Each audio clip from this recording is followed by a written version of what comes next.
sebagai Bapa yang baik. Sebagai Bapa yang sangat baik. Takkan pernah kau meninggalkanku.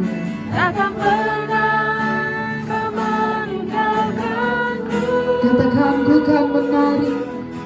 Ku kan menari dan bersuka karenamu, oh Yesusku. Ku kan minum airmu, bergerusa rindu selalu. Ku hidup dalammu dan hidupku di dalamku, oh Yesusku. Kau sangat kucinta. Yes. Mari kita katakan sekali lagi, bersyukur selalu dengan hati yang penuh-penuh.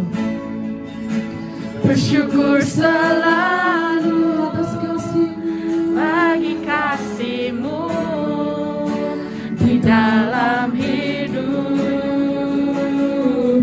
takkan ku ragu Takkan ku ragu atas rencana atas rencana-Mu untuk masa depan. masa depanku.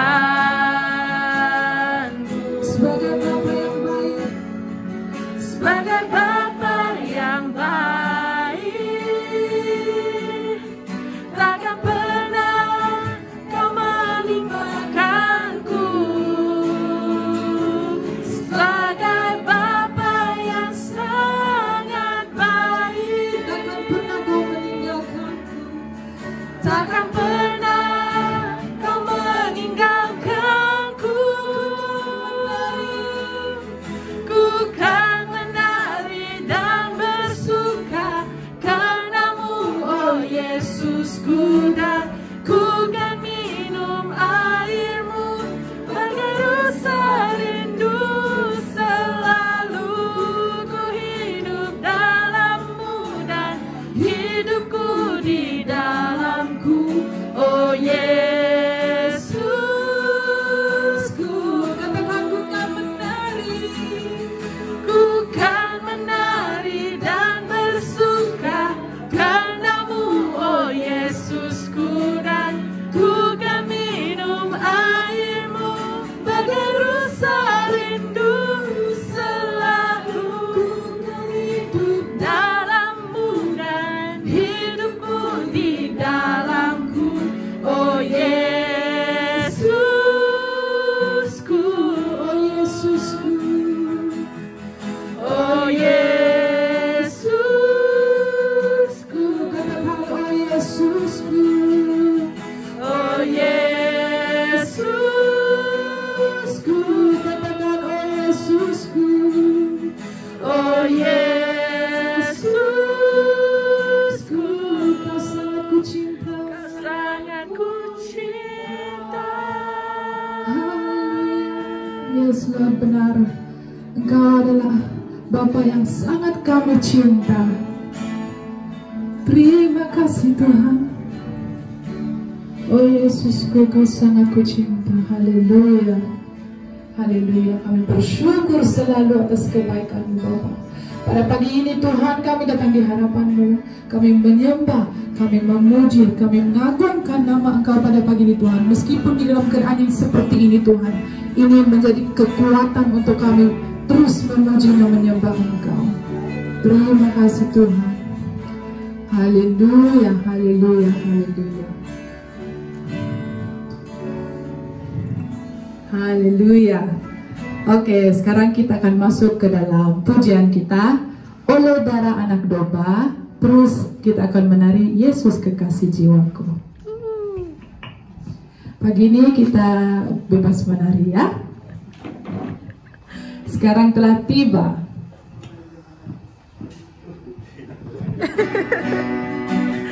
Tepuk tangan kita. Yes.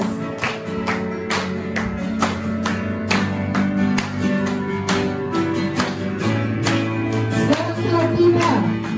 Sekarang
dihancurkan oleh darah anak domba.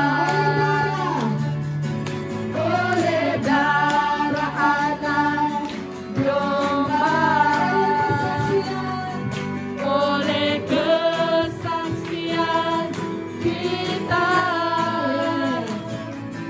iblis dikalahkan, kuasanya dihancurkan oleh anak domba.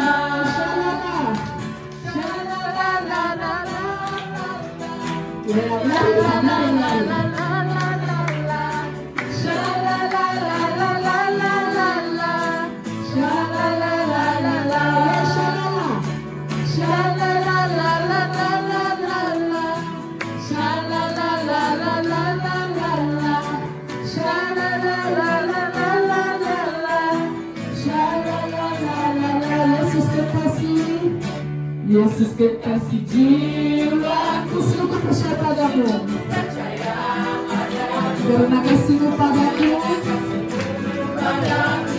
kau tebus dosaku dari terbitnya matahari dan sampai terbenamnya. Ku angkat lagu pujian, tinggikan namamu dengan gendang, semua bergendang. Dengan gendang ku puji dengan kecapi. Oh, ku bernyanyi haleluya, Yesus kekasihku. Dengan gendang lagi, dengan gendang ku puji dengan kecapi. Oh, ku bernyanyi haleluya, Yesus kekasihku. Shalala, shalala, shalala,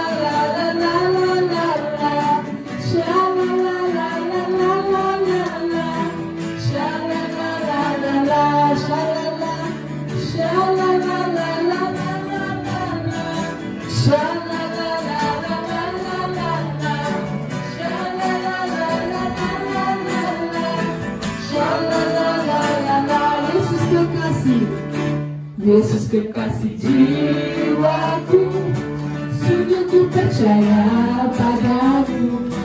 Karena kasih-Mu padaku, Kau tebus dosaku dari terbitnya matahari dan sampai terbenamnya.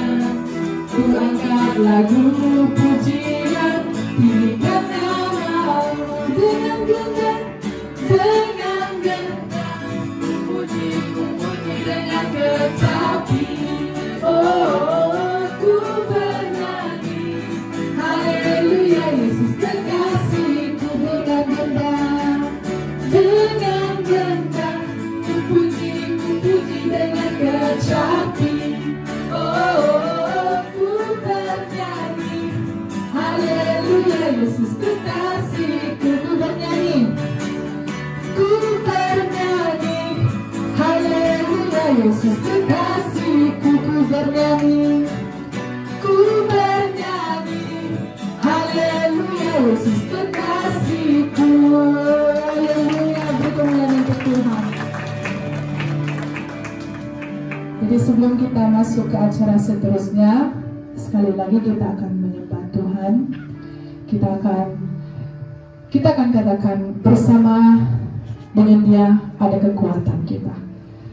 Bersama Bapa kita lewati semua. Mari kita katakan, Engkau ada bersamaku.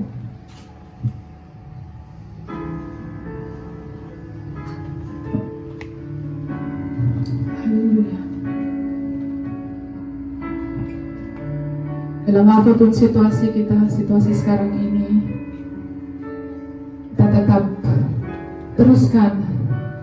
teruskan pujian kita, teruskan penyembahan di dalam hati kita kepada Dia.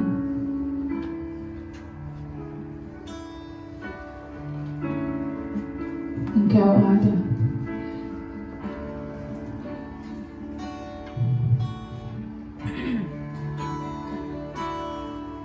Engkau ada.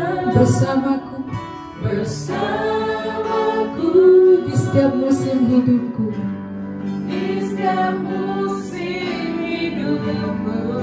Tak pernah kau biarkan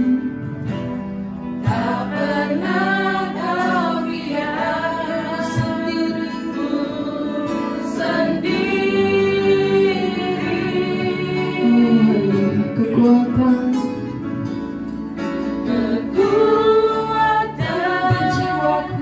di jiwaku adalah bersamamu. Tak pernah ku ragukan, tak pernah ku ragukan kasih-Mu. Katakan bersamamu.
Bersamamu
Yesus. Haleluya Yesus. Sambutlah Yesus. Tinggikan Dia. Sambutlah Yesus. Mari kita katakan, tinggikan Yesus. Tinggikan Yesus. Pagi ini kami beri hormat padamu Tuhan. Beri Dia hormat, pujian dan kuasa. Yesus Raja, bagi yang mulia, bagi yang mulia. Katakan, kami angkat tangan kami Tuhan. Angkat tanganku,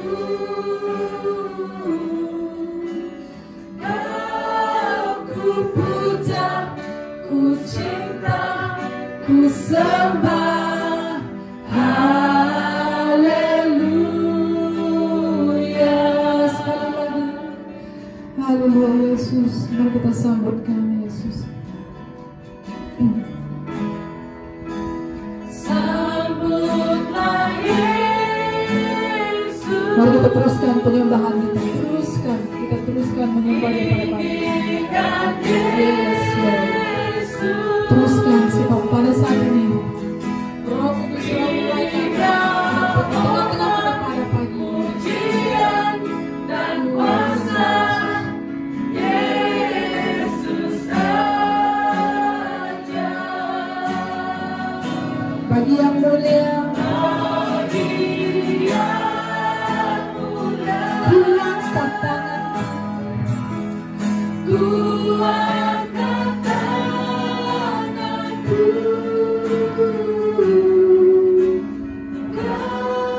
ku puja, ku cinta, ku sembah. Haleluya. Katakan, kau ku puja, ku cinta, kau ku puja, ku cinta, ku sembah. Haleluya. Haleluya.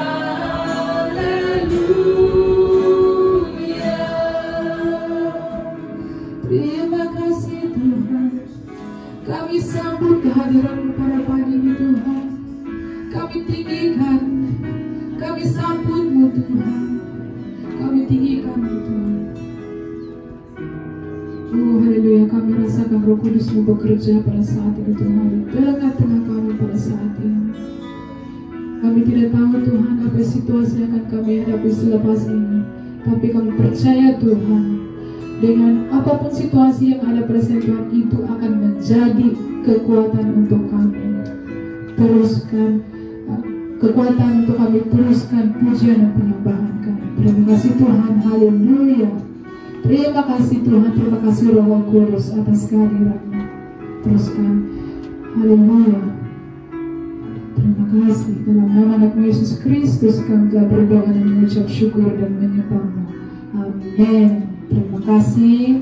Dipersilakan duduk. Masa dan acara seterusnya saya memberi kepada Bapak Pastor.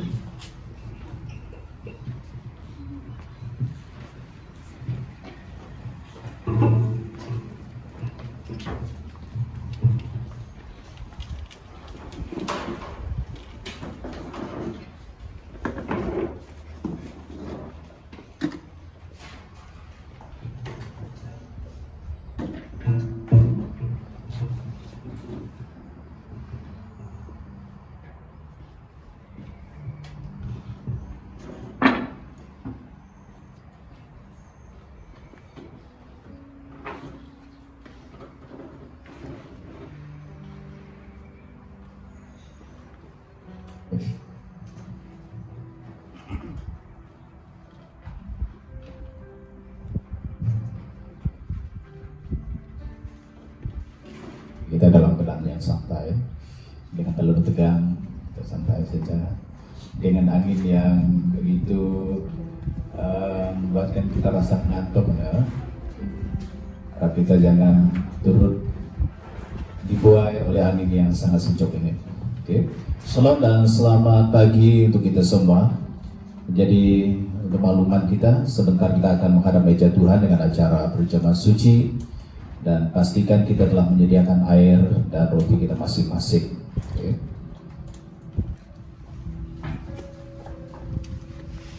Jadi saudara dan saudari yang Tuhan kasihi, untuk memulakan acara perjamuan kita pada pagi ini, mari kita berdoa. Kita menyerahkan acara perjamuan ini ke dalam tangan Tuhan. Mari kita berdoa, saya pimpin kita di dalam doa. Bapa kami yang ada di dalam kerajaan sorga, kami bersyukur karena kami dapat mengadakan perjamuan suci pada pagi ini. Tuhan menyertai kami dari mulai hingga selesainya acara perjamuan suci ini.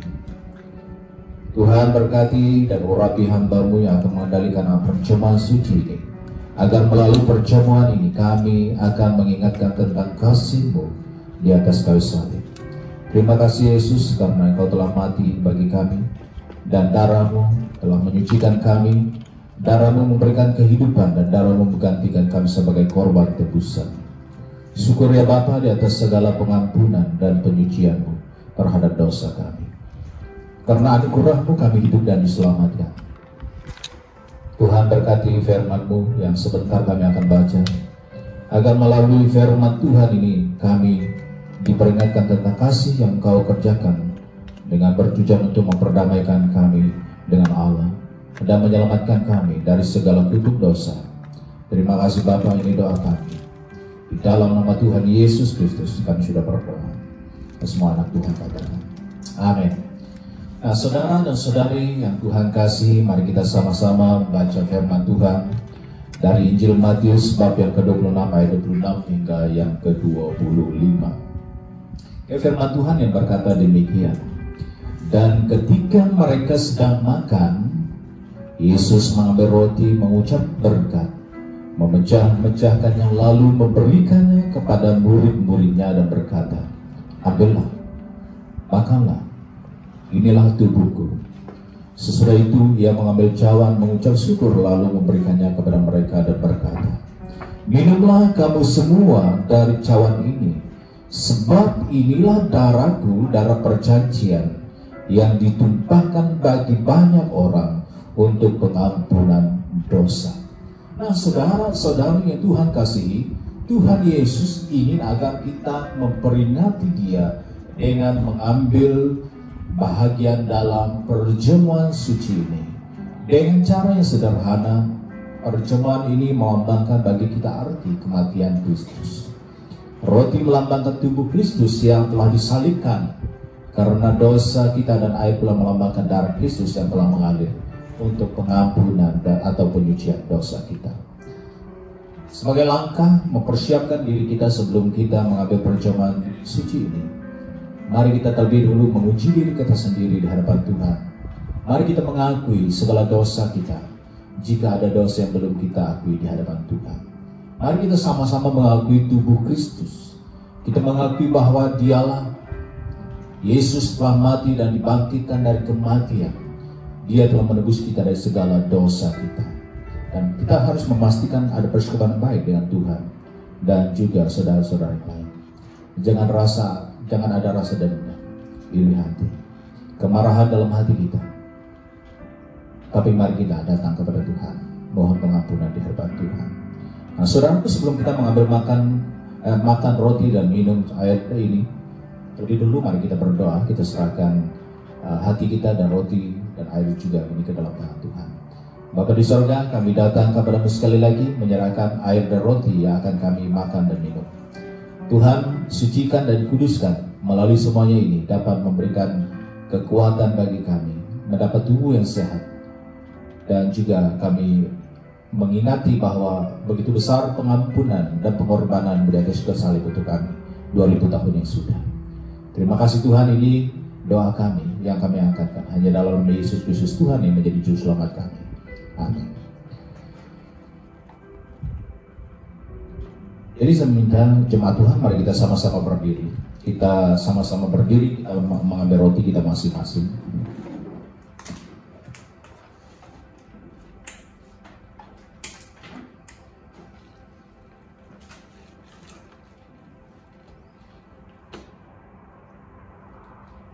Firman Tuhan yang berkata di dalam 1 Korintus bab yang ke-11 ayat 24 berkata, Tuhan Yesus mengambil roti dan sesudah itu mengucap syukur atasnya.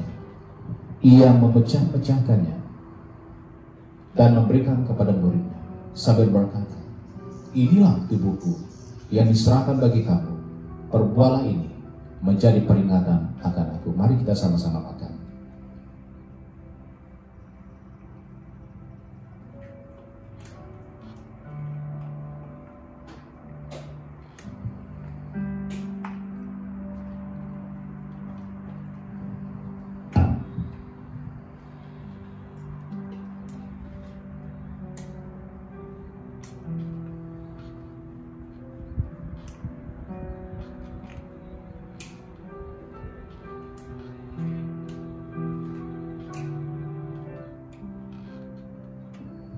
Dan sekarang kita akan mengambil cawan kita. Firman Tuhan di dalam 1 Korintus bab yang ke-11 ayat 25 berkata, demikian juga Tuhan mengambil cawan sesudah makan lalu berkata, cawan ini adalah perjanjian baru yang dimeteraikan oleh darahku. Perbuatlah ini setiap kali kamu meminumnya menjadi peringatan akan aku. Mari kita sama-sama minum.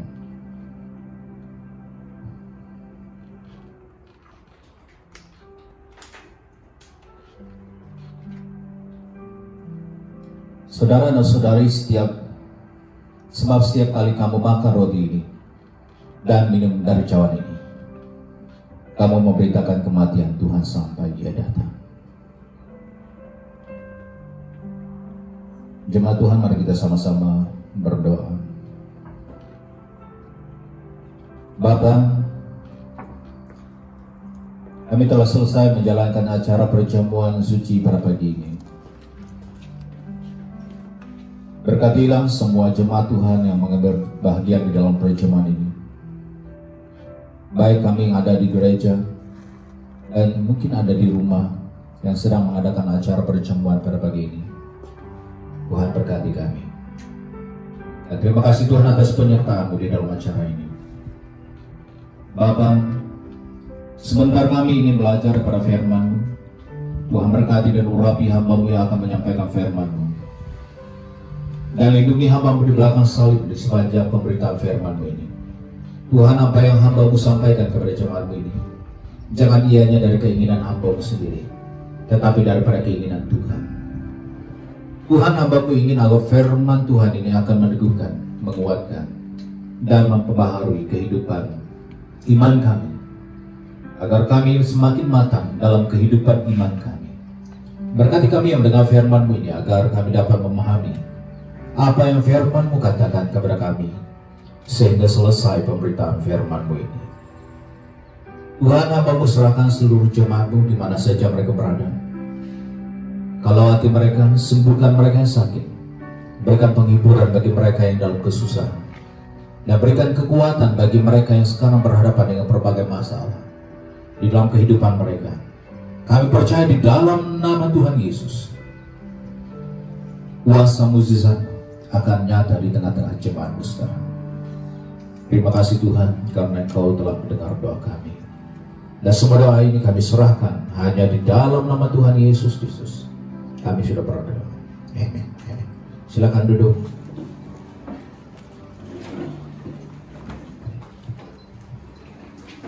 Nah,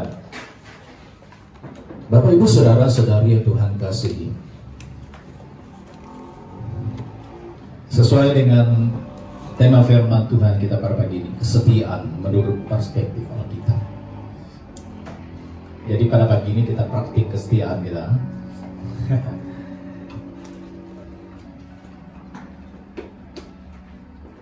Jadi saudaraku, minggu lepas kita telah disajikan firman Tuhan yang telah disampaikan oleh Pastor Ida. Dia telah mengungsikan firman Tuhan tentang karunia yang memulihkan. Jadi beliau telah menjelaskan bagaimana karunia itu dapat memulihkan.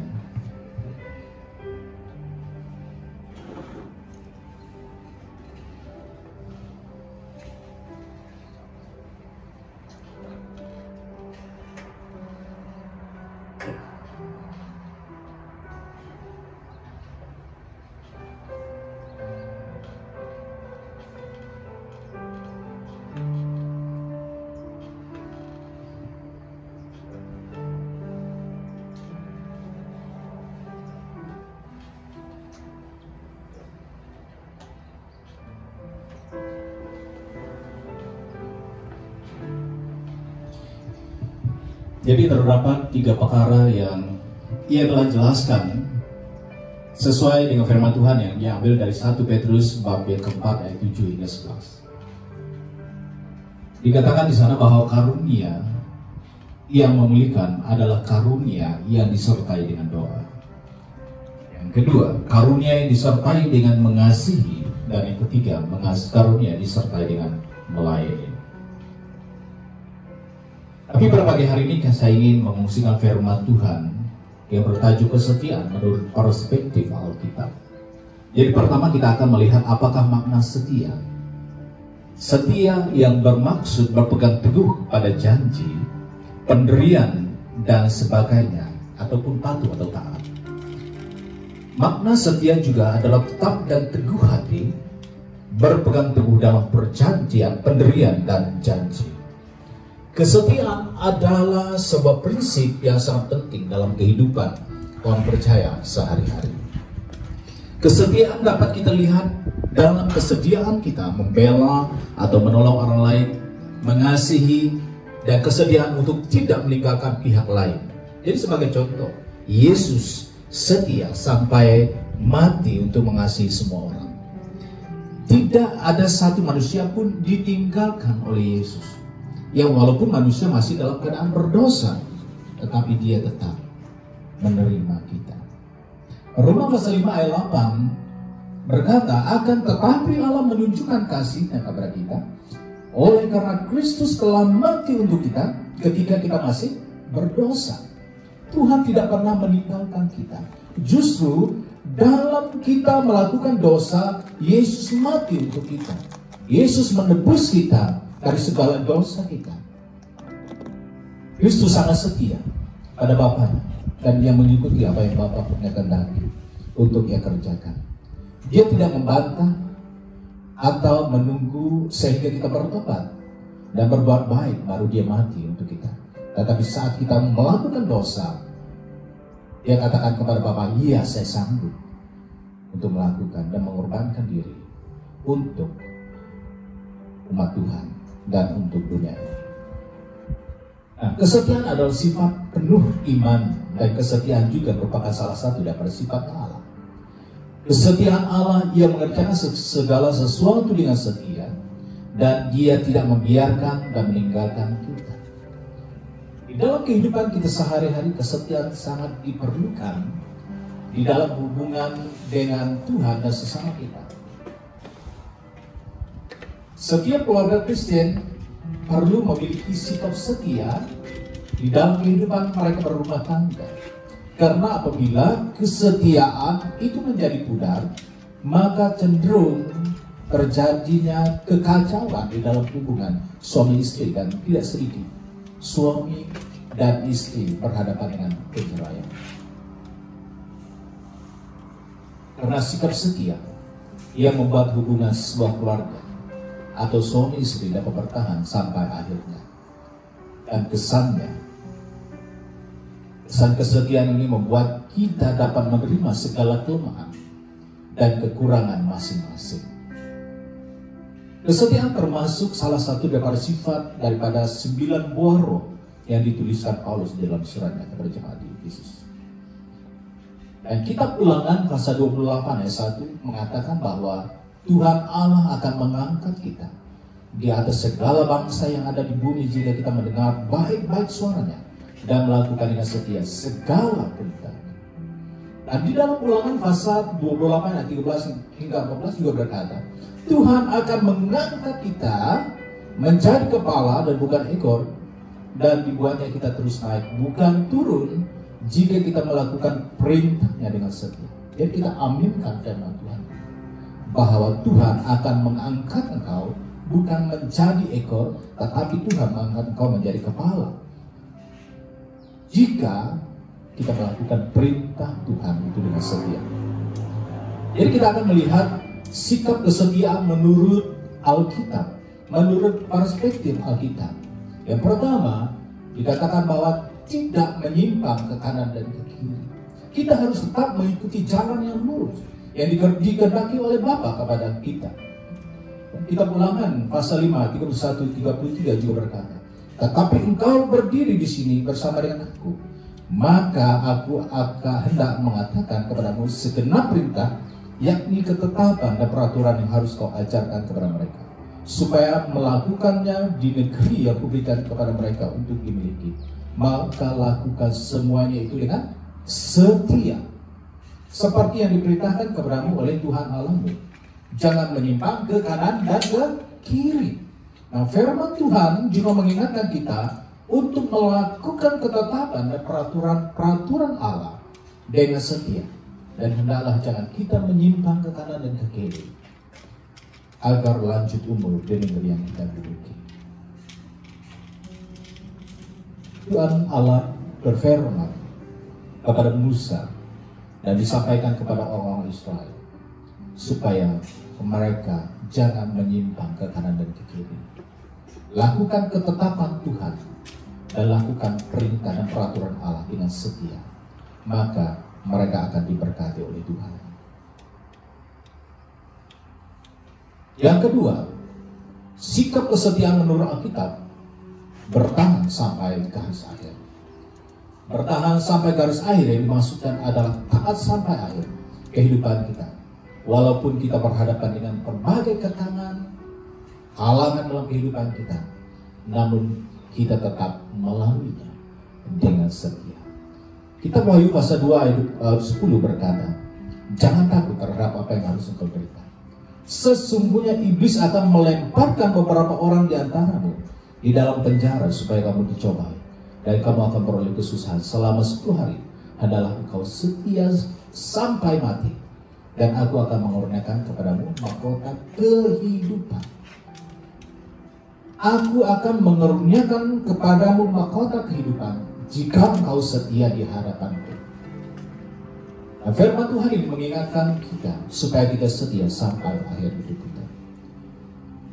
Saya percaya bahwa setiap kita rindu untuk memperoleh mahkota kehidupan, seperti teladan kesetiaan Yesus yang nyatakan untuk kita, sehingga ia mati sampai ia mengakhiri hidupnya di atas kayu salib untuk kita. Nah, kita akan melihat tokoh Alkitab yang tidak setia, Raja Saul. Pada awalnya kepimpinan Raja Saul, kepimpinannya sangat baik karena Saul sangat setia kepada Tuhan. Tetapi ketika Saul tidak mengikuti perintah Tuhan, dan apabila Saul tidak taat kepada Allah dan tidak setia kepada Allah, dan melakukan dosa demi untuk menyenangkan hati rakyatnya, untuk menyenangkan dirinya sendiri, maka akhirnya kerajaan yang dibangunkan oleh Saul tidak akan tetap, dan kedudukannya sebagai raja juga menjadi goyah, dan akhirnya Saul mati dalam ketidaksetiaannya. Dan bukan hanya Saul, tetapi kita melihat Simon Petrus adalah satu daripada murid Yesus yang sangat dekatnya. Dia menyangkal Yesus saat Yesus ditangkap dan diadili oleh mahkamah agama.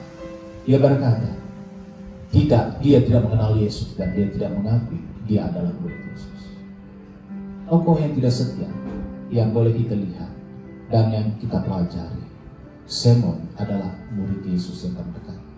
Tetapi saat Yesus disalibkan, ditangkap dan diadili, dia katakan, saya tidak kenal Yesus, saya bukan anak murid Yesus. Tetapi syukur yang berkokoh yang menyadarkan Simon Petrus sehingga dia bertobat daripada ketidaksetiaannya. Tetapi sangat malang sekali, Yudas Iskariot juga merupakan salah satu daripada murid Yesus. Dia menjual Yesus dengan harga 30 keping uang perak kepada orang Farisi atau kepala agama. Tetapi akhirnya Yudas, ia menggantungkan dirinya karena menyesal. Memang Tuhan berkata dia menyesal atas segala apa yang dia lakukan, karena dia lihat bahwa Yesus disalibkan dan dihukum mati, lalu dia menyesal. Lalu dia pergi kepada mahkamah agama dan dia katakan, nah, saya pulangkan uang 30 keping perak. Tetapi mereka tidak menerima. Itu adalah urusanmu. Apa yang Yudas Iskariot lakukan, dia pergi menggantungkan dirinya, dan dia tidak seperti yang Simon Petrus lakukan. bertobat dan kembali kepada kehidupannya mengikuti Tuhan. Ini adalah tokoh yang tidak setia. Jadi jangan biarkan hidup kita seperti Yudas dan seperti Raja Saul yang tidak setia. Tetapi kita melihat tokoh Alkitab yang setia, yaitu Sadrak, Meshach, dan Abednego. Sewaktu Raja Nebukadnezar membuat sebuah patung emas yang tingginya 60 hasta dan lebar 6 hasta, dan dia ingin semua pemimpin negara Babel menghadiri acara penghabisan patung emas itu. Jadi Sadrak, Meshach, dan Abednego juga turut serta hadir di dalam penyembahan tersebut, dalam penghabisan tersebut. Karena sewaktu mereka menghabis patung emas itu, mereka harus menyembah kepada patung itu. Tetapi kita melihat Sadrak, Meshach, dan Abednego, mereka tidak mau menyembah kepada patung yang telah didirikan oleh Raja Nebukadnezar pada masa itu. Dan oleh itu ketiga orang ini, Sadrak, Meshach, dan Abednego ini, mereka ditangkap dan mereka dilemparkan ke dalam dapur perapian.